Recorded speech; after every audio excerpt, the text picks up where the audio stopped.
Welcome to the Libertarian Institute YouTube and Odyssey channel. Today I am joined by Dennis Pratt of PorcFest. Dennis, thank you so much for coming on. Thank you, Keith. I'm very honored to be on here. I was telling you earlier that my wife and I are just gigantic fans of yours, and I remember the first time I heard you. It was maybe on Tom Woods or one of these things, and I had no idea who you were, and you were asking such great questions. I was going, "Who is this person?" and I love your interview style. You told me at one point though that your interview style was based on Bill O'Reilly, and I was like so shocked. I go, how this guy is such a good interviewer, and how could his interview style be like Bill O'Reilly? And your answer was that you wanted to do just the opposite of Bill O'Reilly. I swear that that's true. I swear that's true. People don't believe me. I go, okay, why is it that my blood pressure goes through the roof when I'm watching this prick? I go, all right. So I think the best way to be to provide valuable content is to take this and then do the exact opposite. He's giving trivial questions that will be irrelevant in one news cycle. So I want to ask evergreen questions that are vague and allow people to go on and really get to the root of the issue. And he interrupts constantly. So let the person talk when they've been generous enough to give you their time. I go, if I just have those two, and then my thing was, I go, I could watch these interviews for like hours on end and learn nothing of substance. So my challenge was, I said, I bet if I start off my interview with a 10, 15, 30-second quote, people will learn more in that 30 seconds than in entire MSNBC and Fox News interviews. And to the surprise of no one, that is the response I've gotten. So I'm so glad that you and Carol find value in the material. Yeah, it's really good, and I'm so glad you're coming out to PorcFest this year. I think that I'm always excited by someone who isn't really as known as I think they ought to be known. Coming out to PorcFest, it's one of the most based groups out there, and they ought to know your work. So I'm very excited that you're coming out. I think you're giving two main talks, and I'm hoping that your hub is buzzing like crazy with all the different things you're doing. Oh, yes. We'll have a hub there with the guys from the Libertarian Institute, and my speech will be initially on social justice advocacy and why I think that is probably the greatest intellectual threat to the West today, and then 10 economic fallacies that almost every single progressive and conservative still believe to this day. So check us out at PorcFest. That will be June 19th through 25th. All right, Dennis. So this is a gathering of libertarians. And because we're constantly always fighting, heaven knows what the word means. Some people say they lean libertarian, but don't really know what it is. What is libertarianism? So you're asking me what libertarianism is. I come at it from an ethical perspective. So I think that the ultimate core of libertarianism is self-ownership, and that is that you fully and exclusively own your own body. That ownership meaning control and deciding what goes in, what comes out, and how to utilize it. And that no one else has a superior ownership of you. And that anyone asserting a superior ownership of you is actually enslaving. So I consider libertarianism as being the last stage of abolitionism. That, the denial of libertarianism is a support for enslaving other humans. So I think of it as very, very serious. Now, libertarianism is a big tent idea, and most people are not as hardcore as that ethical core is. And so you'll get libertarians who say, I'm libertarian because I believe in these policies that are associated with that. I'm okay with that. I'm 42 years down this path, and I'm still learning stuff. So anybody on the journey, please, thank you for being on the journey. Thank you for doing whatever it is that you're doing. Please join us. But my goal in my life is removing our chains from this master race that has had us in slavery for 6,000 years and thinks that we ought to be continued in doing that. So that's my quest, and I understand that it's sometimes too esoteric for other people to understand. So, if we take an example that many of us live through, let's say that we have two aspects of our life. One, the state is issuing taxes, the state is issuing regulations. And in the other aspect, I have a girlfriend who I spend a lot of money on and make sure that I stay in shape and has all these rules for me to live by. What would you say is the principal difference between having someone in your life who is relatively controlling and the state? Aren't they both violating principles of self-ownership? Well, it's one's choice whether one can make a choice there and really leave. I think, I'm one of those people who doesn't think that. Yeah, I think it's okay if you choose to have voluntary governorship. As a matter of fact, I think that the future will be a number of kind of micro groupings of people who have covenants. But the key is, can people leave intact without being killed or all their stuff stolen? And so I think, free entry, free exit, and the rules are, is something that you consent to. I use the example of an S&M mistress. She can beat you and she can hit you and she can whip you, and what else do we do, Carol? We could also use a boxing match. People can punch you as much as they want, voluntarily. There's a consent thing that I said voluntarily. I own this body. I'm putting it into a consensual relationship with these other with this other people, and I have some way of exiting through that. So that's kind of what I see. I mean, I do see people in abusive relationships. It saddens me. I wish that they weren't doing that. And, as long as it's voluntary, all I can do is offer my suggestions. Great answer.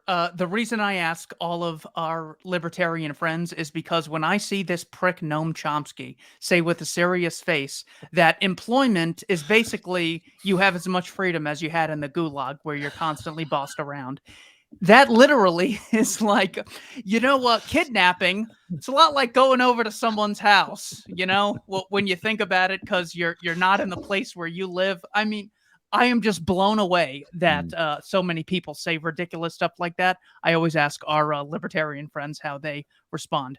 All right, Dennis, I'm sorry. Yes. Well, no, I was just going to say that, I come from the left, so I understand that argument. I was a democratic socialist beforehand. So there's about a third or a quarter of us that come from that area. We have such a different perspective that we do understand things like that. So. All right. So your answers were so good that you have convinced me. I am going to go to PorcFest this year. Let's say that I am looking to actually find freedom in the world today. Why is PorcFest somewhere that I should spend time and money going to? Well, PorcFest is just I liken it to a simulation. It's a week-long simulation of what a liberty community would be like. And it's a simulation, so there's a whole bunch of things that are incorrect about it. But it's a great way of actually experiencing what liberty in our lifetime might be like. A lot of my work outside of PorcFest is actually trying to create PorcFest 365, trying to create that in the Free State in New Hampshire. So when you finally figure out this beautiful idea that we can live together peacefully and consensually, and we don't have to be fighting all the time. We want to share it. right? That's the first thing. We go, oh my God, this is fantastic. If only we give up trying to boss everybody through the state. And so, our first strategy that we usually do is conversion. We go out and try to convert our grandmother at Thanksgiving tables. And that doesn't really work that well. And I have some theories. I mean, I've been doing this for so long and trying to convert so many people. I'm actually one of the better converters. I was the #1 writer in Quora for 4 years, and people told me that I'd converted them, but it is such a hard process. And I think it's only available to a very small sliver of people who have some basic characteristics that are hard to predict. And I'm actually developing a little questionnaire to do that. Who's worthwhile. But the whole idea that we would convert 330 million people, most of whom don't give a darn, and most of whom are totally inconvertible, is absolutely insane. So what happens a lot of times is you go, okay, well, I can't convert these people, but what I'll do is I'm going to do camouflage, right? I'm going to hide. I'm going to pretend like, I'm not like one of those crazy libertarians.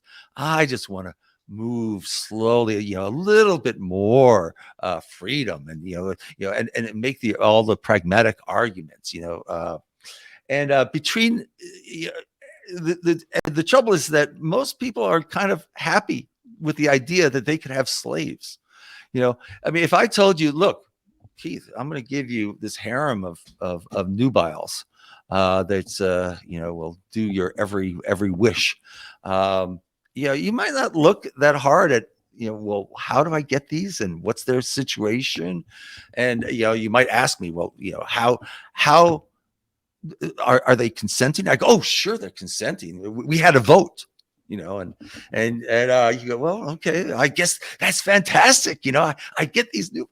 So most people are just not all that interested in freedom as a value. So anyway, camouflage, kind of between camouflage and conversion, you get the electoral strategy where we go in there and we're going to vote our way to freedom. And it's like the kind of the Libertarian Party thing. And I'm not too sure that that's a viable process.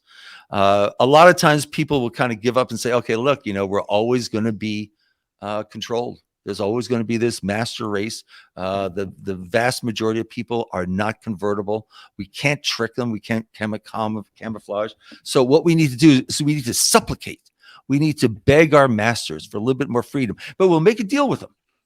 Okay. So give us some freedom and you get more stuff. Just think about that. By freeing your slaves, by having free range slaves, they're going to be more productive and you'll be able to extract more. And that works to some degree, but it's so unsatisfying to someone like myself. A lot of people kind of go into and say, look, I can't convince people. What I'm going to go ahead and do is I'm going to go ahead and isolate. And you have isolation like Bitcoin and taking your money away or agorism. You might also just kind of fall into despondency. I actually fell, probably for about a decade. I just decided this was too hard. It just wasn't working. But as you start to say, maybe I can start creating more freedom for myself. Maybe you work on some personal stuff, or maybe you start creating freedom cells. Well, then now you're starting to move to a concentration strategy. And that's really what I'm part of now. I'm part of this gigantic concentration strategy where we're migrating libertarians from all over the world into one small state. And our argument is basically, look, however you came to libertarianism, that is a fantastic gift. Do not waste your life spending it trying to convert the inconvertible and feeling like you're totally weird and stuff for just wanting peace, love, and understanding. Come and be with other people that are just like that. Let us gather together, kind of like the Mormons did in Utah, or the Jews in Israel, or the Amish in Pennsylvania. Let us gather together, are few in number people, and there create a liberty society. And so that's what we're doing. PorcFest is our celebration of choosing New Hampshire as being that locus to gather. And this is our 20th. So this is a big celebration for us. This is our 20th year of trying to develop that. We've had enormous successes in New Hampshire. We're probably I think we're the most successful liberty movement ever. And just we're very excited. We have more and more people moving in every day. We have developed all different types of liberty all over the place. And what you do is you come to PorcFest, and we're celebrating that. You get to kind of find which tribe of libertarians you're really part of. You get to learn about the different groupings, the agorism grouping, the political grouping, and the gun grouping, and the community building grouping, and the entrepreneurial grouping, and there's all these different types of liberty people doing all these different things, and you get a little taste of it all, and you get to meet so many different types of people. Every single one of them, though, accepts that you are the owner of your own body. You don't have to go. I used to have to make this argument. When I meet somebody and I have to find out where they are, I'd have to start off with, well, do you think that you own your own body? Is that something that you believe that's true? And here, everyone's starting, way at this high level, and it's like, okay, great. So you believe that? Okay, great. You know all the theory. Great. How are you building liberty for real? Because that's what these people are doing. They are building a real libertarian society, and they're working together in all different types of groups. We have hundreds of groups throughout the Free State movement in New Hampshire, and you'll see a number of them talking and explaining to you what it is that they're doing. And you like me, you'll go, oh, well, maybe I fit in here, or maybe this is my group, or this is my group. And there's just so many groups here, and there's the ability to create new groups that you fit in somewhere. I can tell you that. As far as some of the speakers that you're looking forward to seeing, I heard that Tulsi's going to be there, and you said RFK Jr. is going to be there as well. Yes. So that's actually kind of controversial, because, what we are really celebrating is our building a liberty community. It turns out that the libertarian migration into New Hampshire has become so significant that we're being courted by a large number of people. So they want to come and talk to us. So we definitely have, not liberty people coming. Tulsi, for example, she's actually the one I'm most excited about. She's coming, and, my job is to say, okay, I understand you want to come, but what do you have to say to our movement? Our movement is a separatist movement. We don't believe that DC is salvageable. We don't believe that. We believe that we need to get together and create our own society and insulate ourselves through nullification and other things like that from DC. So what is it that you have to share with us? And so for Tulsi, for example, she's going to be talking about her journey from being, dyed in the wool Democrat, and then realizing that the political process that she was in, and the people that just wasn't matching her values, that wasn't matching what she really cares about, and then she had this come to this come to Jesus moment, where she's realizing, oh my God, I'm going to lose my friends, I might lose my family, I might lose all my allies, but this is not sitting well with me. And I can tell you, every single person, every single libertarian in that audience has gone through. Well, we actually have some 3-generation libertarians in that audience. Okay, so almost every single person in that audience has gone through that wrenching realization, and just going, what do I do? Do I deny this in myself? Do I try to pretend that it's not true? Do I just smile while I watch these people treat each other cruelly? So, I think that there's going to be a very emotional reaction with Tulsi's story. I'm very excited about that. But yeah, we do have some politicians coming. For people who aren't all that familiar with the Free State Project and with the movement we're doing, and with PorcFest, these are things that they can go, oh, well, I'm going to go and I'm going to hear all these big speakers. I can tell you the experiences that you're going to have out in the 100 different libertarian hubs all around the campground, and all the thousands of conversations you're going to have, and connections you're going to make, those are going to be so much more impactful than going to a talk where you listen to one of these people, or even going to some of our organization talks. David Friedman's going to be there. He's going to talk about what a stateless society really looks like and things like that. The talk is going to be, you're going to go, oh, that's a really interesting talk.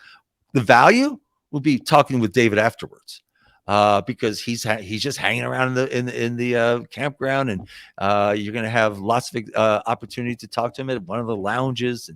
So anyways, so it's a little bit hard because people in what I call the authoritarian 49, the other states, the states that are moving towards greater authoritarianism, while one state and one state only is moving towards freedom.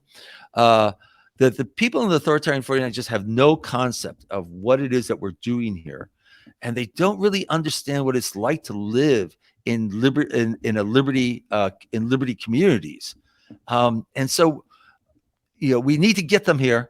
And then once they get here, they go, oh my gosh, wow, this is aligned to something that is, it's not just intellectual. It is soulful. It is visceral. And that's what we're trying to do. We're, come and experience what living in a liberty community is like. I tell you, it will be transformative. Well, we can also put to the test the status theory that we constantly need governments to stop us from going to war with one another. So what we should see at PorcFest is constant war, every man for himself. And what we should see between governments is virtually no wars, just peaceful diplomacy. That's what the theory tells us. So let's just put that to the test. I'm very excited. So we're going to get the big names. I would love to shake hands with RFK Jr. and Tulsi. I think that would be a great opportunity just because I admire them so much. As far as libertarian speakers who you're looking forward to seeing, who are some of the names that people might be interested in checking out? Okay, so there's my personal favorite. Keith Knight's going to be there. 2 brand new speeches, by the way. I'm still writing them. They're I'm still very in draft excited form. about this. There's a lot of people. Oops, let's see. Decline. There's a lot of people who, they're saying, well, Dennis brought RFK on because he just wants to hobnob with the politics. I go, I detest politics. I can't stand politicians. The reason why we have RFK is because some porcupines, that we call anybody in the Free State movement a porcupine. Some porcupines brought him to me, and now I'm going, oh shoot, and they're very excited about it because they're politicos, right? We have these different segments throughout the Free State movement community. The politicos are some of our most important people. They're the ones who actually go and do the tough stuff at the House, where we have some power. Libertarians, we have ANCAPs who are in power. So they're actually rolling back laws and freeing people up, and they're doing God's work. When I first got here, I thought I could do it. Turns out I can't do it. There's nothing I can do with these guys, with that. So I'm so thankful for them. So they're excited about it, and I go, all right, well, great. I check out, there's a lot of people interested, and I talked to RFK. We talked a long time about what can you talk to this separatist group about. So he's talking about, for example, cronyism and things like that.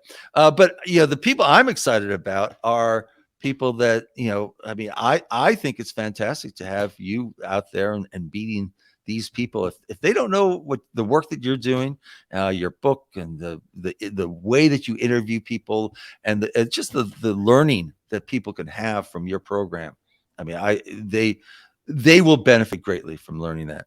Another person I'm really excited about is Larkin Rose. So Larkin disappeared for a long time. And there's a whole bunch of questions, and I'm going to have to ask him. But why he disappeared? He used to come to PorcFest all the time, and then he did this talk about when is it okay to shoot a cop, and let's just say that there was all this hubbub and all this type of stuff, and I suspect, I don't know, but I suspect he got mad about that, and but I mean, from a philosophical question, it's absolutely an important question. How much can the authority violate your self-ownership until you are ethically permitted to retaliate? Now, that's a tough question, especially for the people coming from the conservative side, who have been trained to obey law, and we have in the free state movement, we have a whole bunch of different people. But so I'm so excited. When I started volunteering here, I had 2 big gets to try to get back to PorcFest. And this year I actually got both of them back. One was Larkin. I was so excited. He's actually showing up. The other one, I got him, and then he decided that he just doesn't want to do politics anymore. He's been hiding from politics. And I'm going, I don't do politics. You can still come. But they're actually having a free domain hub. They're going to be doing a number of things. There's going to be, some. It's going to be fun. But is Molyneux going to be there? Well, he was going to be there. That was going to be the big reveal. I was so excited. Oh. I was so excited. Because every year, for 5 years, I go, okay, these 2 people, I love them at PorcFest. This is the 20th. We're gonna bring them back bigger and better than ever. It's just gonna be so much fun. And of course, a lot of the people go, so who is this Stefan Molyneux? Who is, I go, no, you don't understand. And I have to go back and show them the 2011, 12. No, it was like 2008. I think he started. When was anyway? When he was really doing the basics of libertarian philosophy and ethics and stuff like that. And I was just absolutely fantastic work.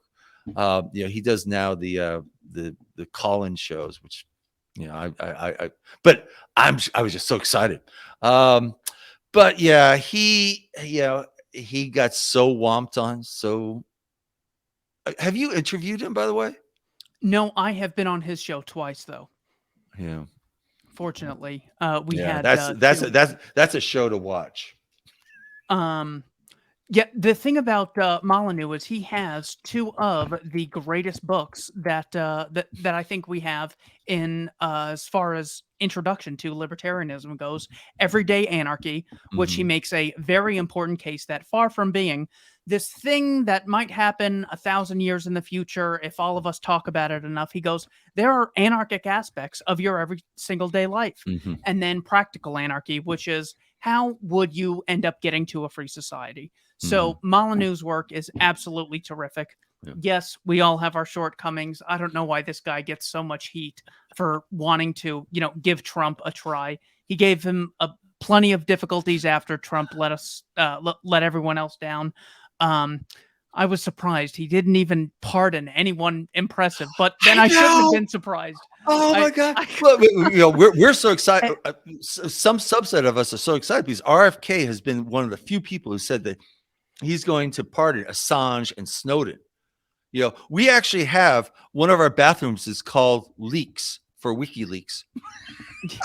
And we have a path that goes through our campsite, our campground called the Silk Road. So we have Lynn Ulbrich who's going to be there, and she's going to ask for a pardon for Ross. But we just went through this horrible railroading around crypto. I don't know if you know about the crypto six. Yeah. And like, the last few years, everyone's been holding these signs up, at our class pictures, free the crypto six. So here's this politician talking about freeing people who've been wrongly violated by the government. I'm going, let's go ask him to do that. Let that be part of his message. Let's get that out.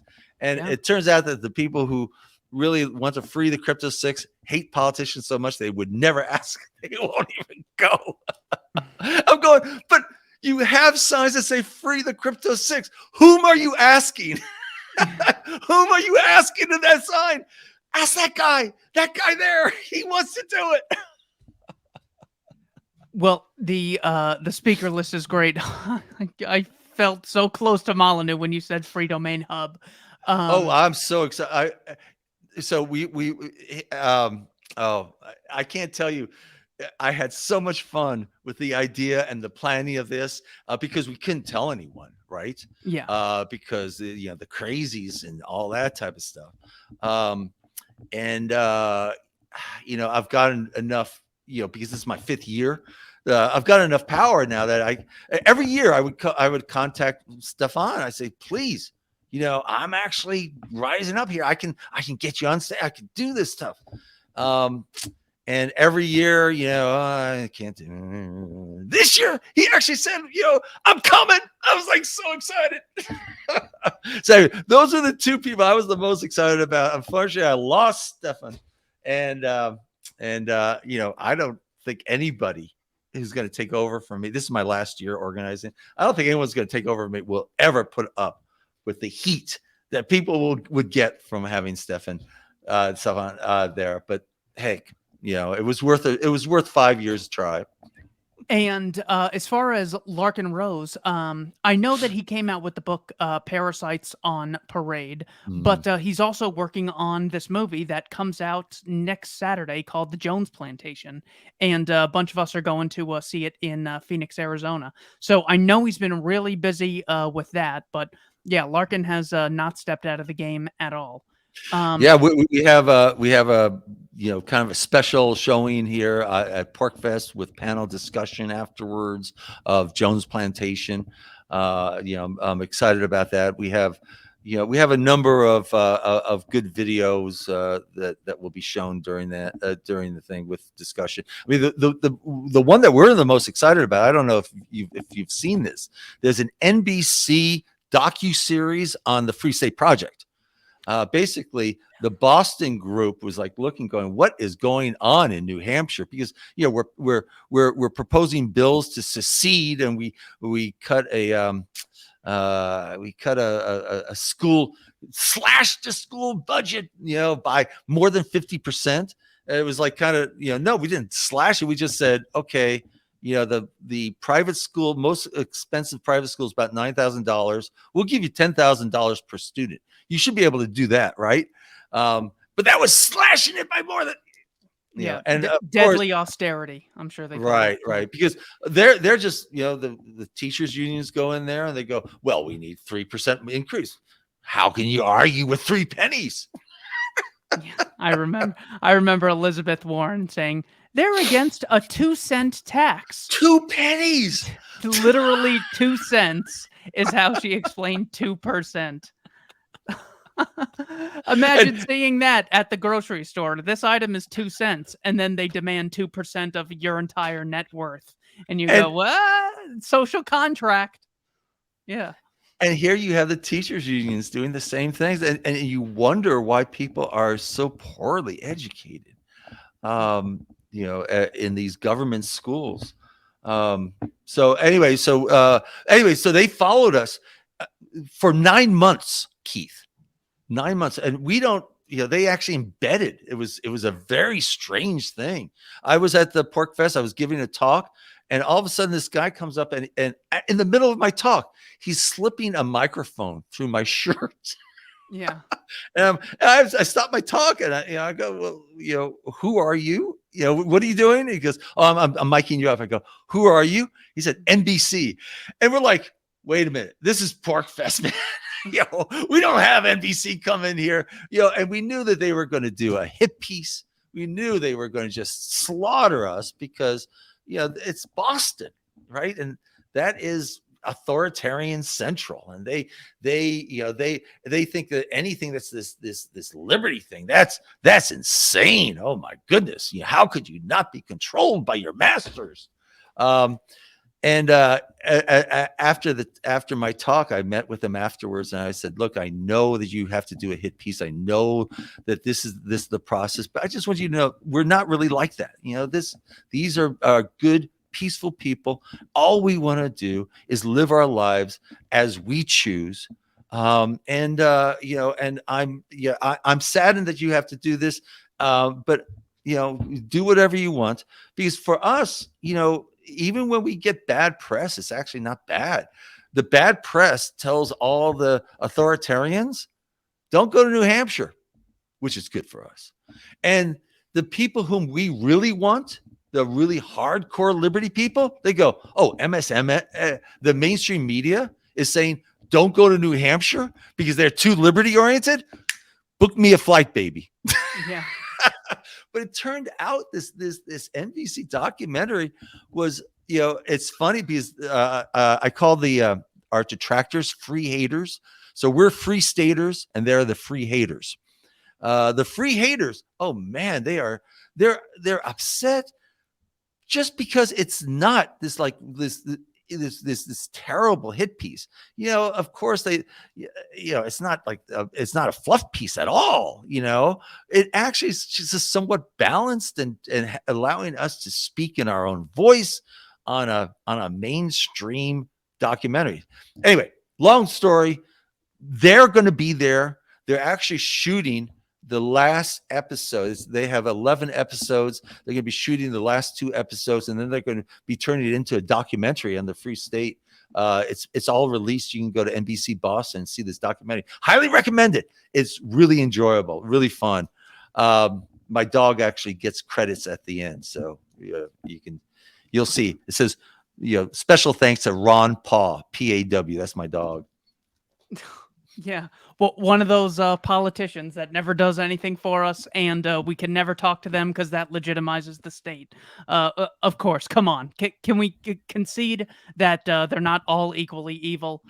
That's too bad that the people that were caged for Bitcoin, their supporters aren't willing to talk to the people with the power to actually uncage them and increase their amount of freedom. But I will go to New Hampshire and change every single one of their minds individually with the help of everyone else at the Libertarian Institute. Dennis, when is it? Where is it? And how do I get tickets? Well, you go to PorcFest.com. PorcFest.com, and right there, oh look, you even have a little thing there that says tickets. You pull that down and you buy your tickets. Please get your tickets now. The hard part, it's $75 for a full week, so I don't want to hear any noise about tickets. It's dirt cheap. And we keep it low because what we are hoping is that you guys come out and visit us. The hard part is getting a place to stay, but there still are hotels and stuff that are nearby. The campsite is pretty much full, so you can't get your own campsite. But there are people who are willing, join PorcFest plans on Facebook or join on Telegram, PorcFest attendee chat. And just talk to the porcupines and the other people. Everyone's friendly. They're all really excited about people coming. And so if you make a good case, hey, I'm from Wyoming and I really would like to come out. And someone else say, hey, I'm from Wyoming. Come on out. Yeah, I'll put you up. So there's a lot of that type of interchange, person to person. There's a woman who was. She after her second PorcFest, she said, all of a sudden I realized libertarianism is actually what the communists think life should be, but for real, because it's all people voluntarily helping each other and working with each other. So often we have, and we have, we're characterized as Randians, and we only care about ourselves and blah blah blah blah blah. And PorcFest is a big tent, lots of different segments out there. You will meet all different types of people, and you'll find some people who are like you, and some people whom you go, God bless. That's not I, and that's good. The Free State movement is actually hundreds and hundreds of different groups. Some of them don't get along. But PorcFest is for the people who actually can get along enough that they'll spend a week together in this big tent venue with people just sharing all different types of experiences, all different types of goals. If you like to shoot, there's shoots there. There's a lot of gun talk. If you like agorism, there's some of the best growers, kind of homesteaders, as well as we have large farms there that are there. Agorism, the whole place is agoristic. The people who do the best are the preteens, because they'll leave with hundreds of dollars at the end in Bitcoin and silver and gold and all this type of stuff. Just running around being entrepreneurial. It's so funny to watch these kids and how much they love adding value and then being recognized for that. It's just so affirming. And the schooling people, you like homeschooling or school choice. A lot of people like that. Community builders, people who build. We have a number of different Liberty clubhouses all throughout the Free State, where Liberty people get together and do debates and talks and parties and discussions and stuff like that. You get to meet those types of people. So it's just such a wide variety of people. Of course, we have the secessionists there, I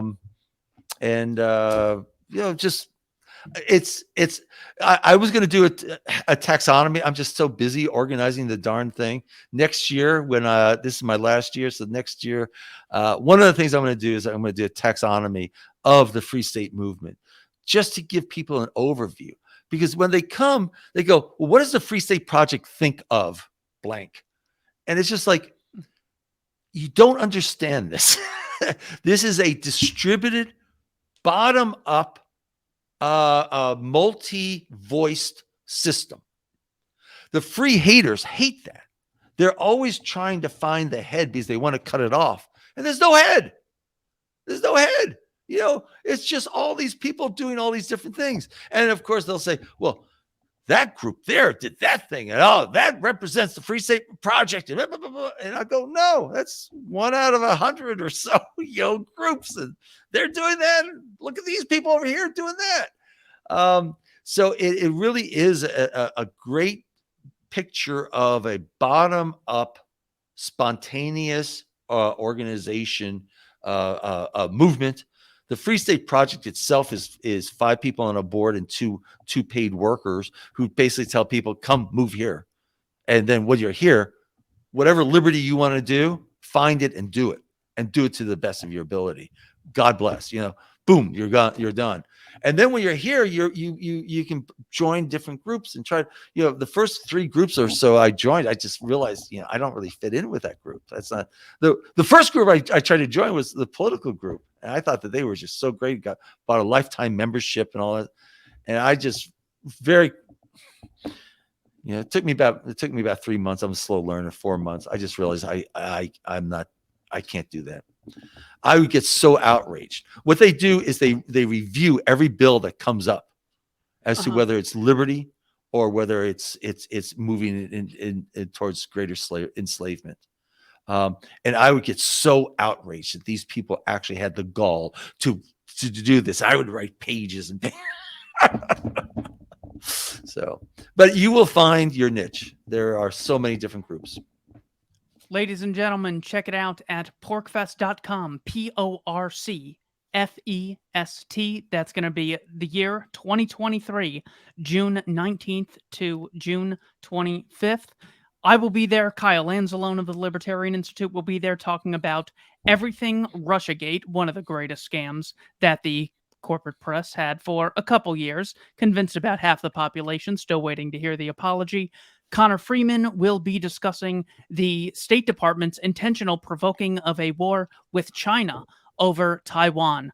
First World War started over an invasion of Belgium, and the second one because a violation of Polish independence. It is extremely dangerous when empires start declaring protectorates that they're going to save from a competing empire. And of course, Scott Horton will be there talking about the situation in Ukraine as well as the reality about what happened in Waco, Texas. Dennis Pratt, thank you so much for your time. Thank you very much, Keith. I'm very much looking forward to Libertarian Institute having a hub there. I'm hoping that you're going to do a lot of book talks, small gatherings on various things. And I'm going to be busy, but I'm going to be driving my cart by with my dog just to say hi to you on a frequent basis. So really looking forward to seeing you guys there, and you're just going to have a fantastic time.